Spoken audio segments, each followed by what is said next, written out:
Hey guys, thank you so much for those of you that watched and commented on my recent video around CV templates. So the comments really are always helpful, and I love the questions that I get as well. There was one particular question that I thought I wanted to do a video about it, because then it's going to be helpful for those of you that are still to watch the video, and maybe for those of you that watched and noticed that I left out the reference section and didn't ask the question.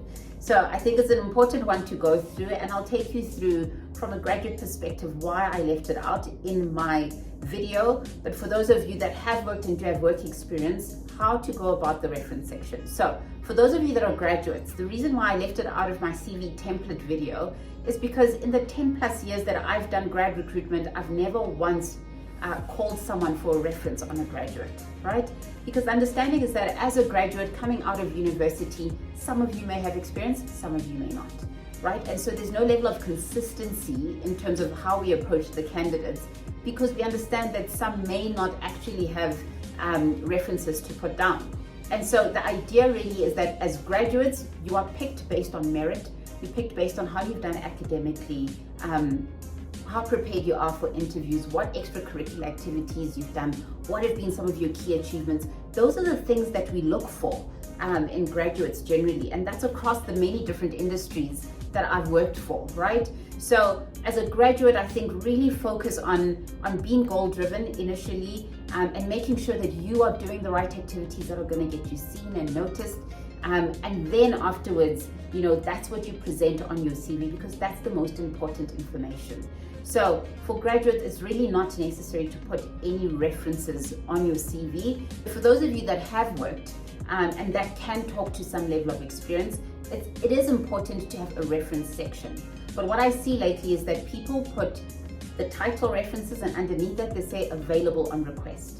Because really the only time that we call and do referencing on any candidate is once this person has been shortlisted to a point where they're one of two people now and they're really trying to decide between the two, or they're one of three people and they're really trying to decide between the three in terms of who they're going to get. So knowing that references is something that gets done so much later in the process, it's not necessary to use up some of your CV space having all of that detail. So in my view, on your CV template, great to have a title references and say available on request for those of you that do have work experience. And then when they do call you to say, listen, we'd like to do references for you, can you provide some contacts?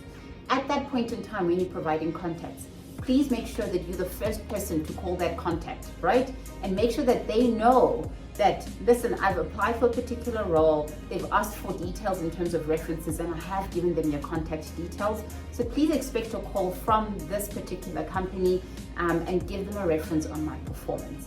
What this helps with is that that individual now knows that they need to prepare themselves for a particular call.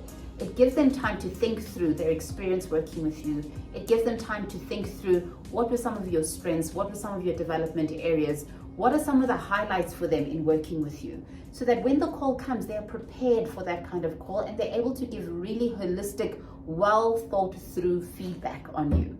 If you don't call them, what tends to happen is that then they randomly getting a call that they're unprepared for, and at that point in time, they need to try and think about, oh, Ghana, like, what do I remember about this person?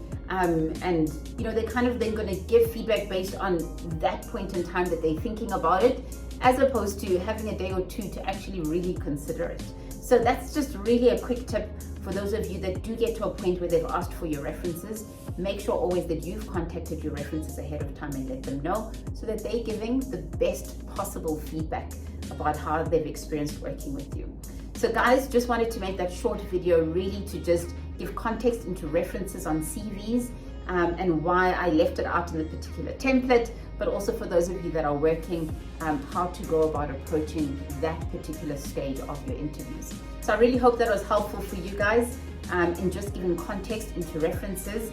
And like I say, my personal view on things, other recruiters and companies may think otherwise, but I do think, from a reference perspective, there's absolutely nothing lost by leaving off references on your CV, because you can give it to them at a later stage when they request it.